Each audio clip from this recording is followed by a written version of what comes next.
Yeah, so I feel like that might be a bit of a longer story, so I'll try to shorten it down.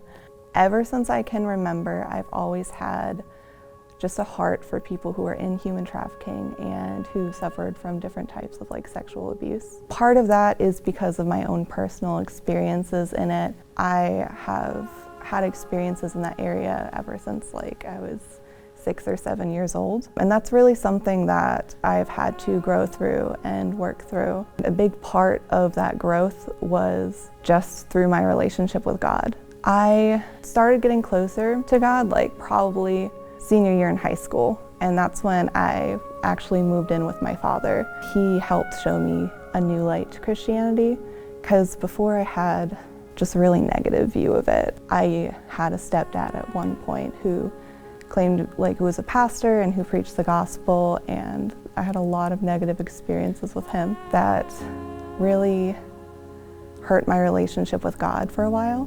But yeah, when I moved in with Dad, he just showed me a whole new grace. Started getting me to go to church, and I started making more friends and just opening up to the Lord there.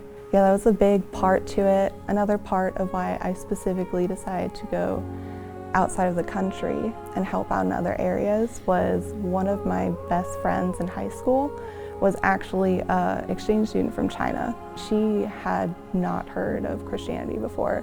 Her parents brought her up Buddhist, and I actually didn't know much about Buddhism then. So that was a really great just interaction with her where I taught her a little bit about what I knew about Christianity.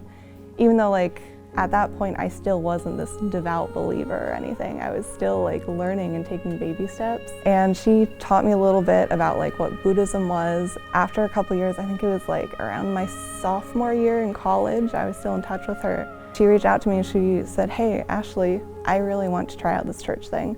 Buddhism hasn't been working out for me, and I really want to take this step further." That was a huge just experience for me, cross-cultural and as a Christian, to be able to have that interaction with her. So that really just opened my eyes for outside of my own little bubble. So that led me to go farther outside of the country.